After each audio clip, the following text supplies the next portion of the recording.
안녕하세요. 매일 한 구절 묵상입니다. 오늘도 하나님의 말씀의 은혜가 저 여러분의 삶을 이끌어가기를 주님의 이름으로 축복합니다.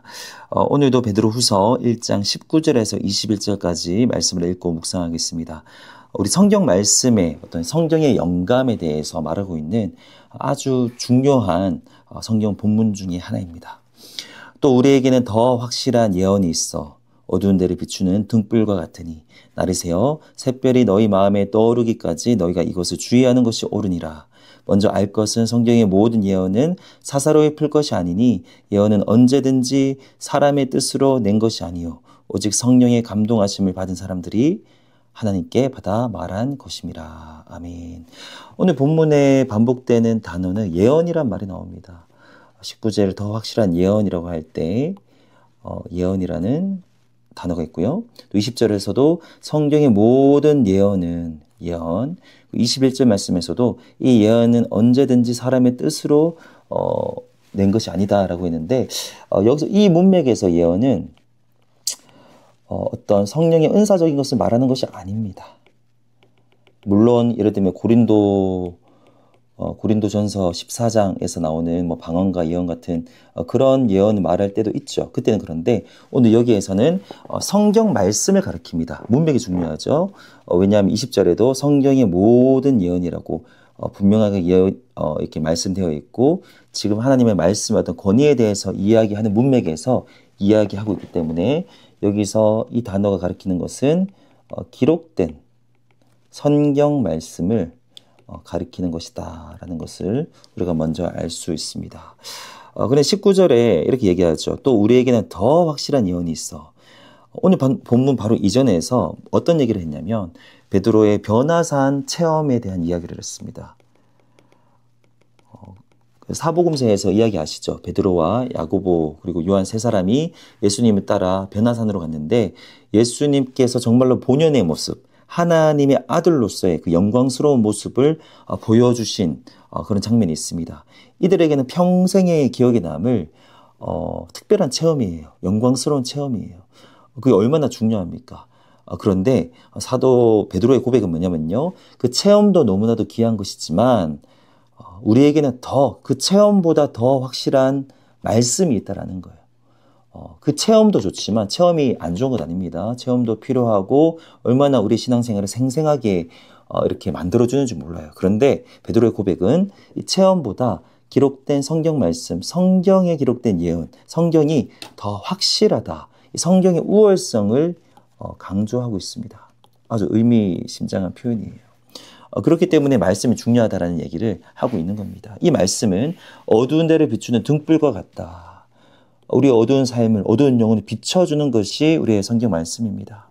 그렇기 때문에 너희가 이것을 주의하는 것이 옳으니라. 말씀을 가까이 해야 된다라는 거예요. 근데 20절에서 어떤 경고의 말씀을 주는데요. 먼저 중요한 것은 성경의 모든 말씀은 사사로이 풀 것이 아니다. 내가 생각하고 싶은 대로 믿고 자의적으로 해석하고 나의 경험에 비추어서 내가 믿고 싶은 대로 성경을 받아들이고 해석하고 그렇게 이해하면 안 된다라는 거예요. 왜냐하면 21절입니다.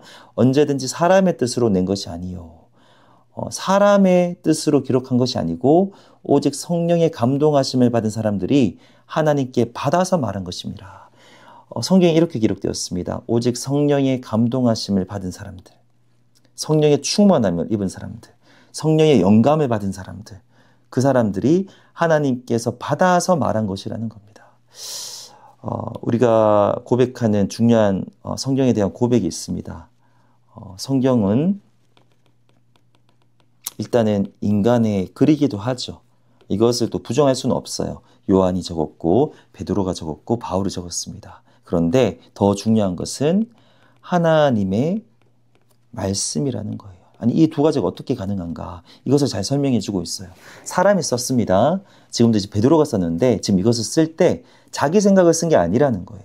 성령의 충만함을 입고 성령의 감동하심을 따라 하나님께 어떠한 내용과 컨셉과 메시지를 받아서 기록한 것이 성경 말씀이다라는 겁니다.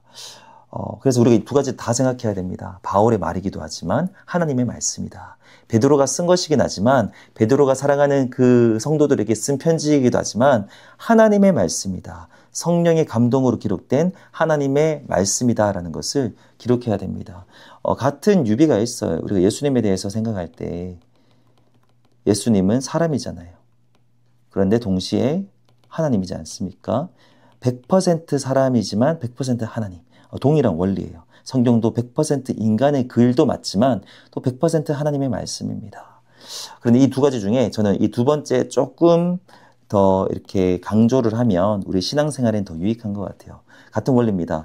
예수님이 사람이죠. 하지만 하나님의 아들이다라고 우리가 더 마음에 품는 것이 더 은혜롭고 중요하지 않겠습니까?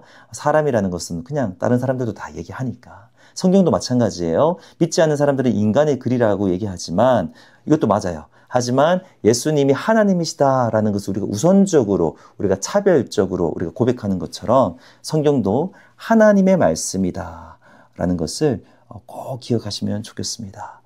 그렇다면 오늘 이 말씀을 가지고 우리에게 적용할 수 있는 두 가지를 우리가 기억하면 좋겠는데요.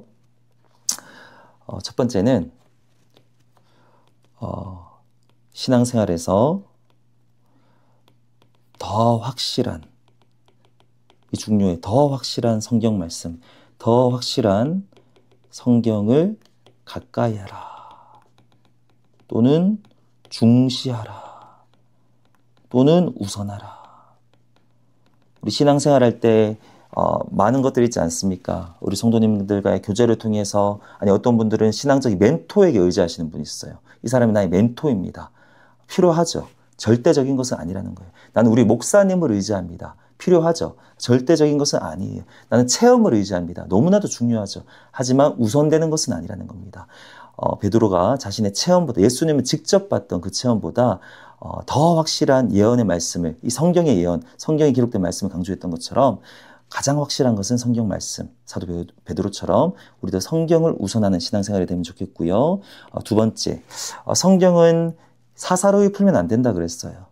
그래서 성경 읽을 때마다 성령님의 도우심을 의지하자.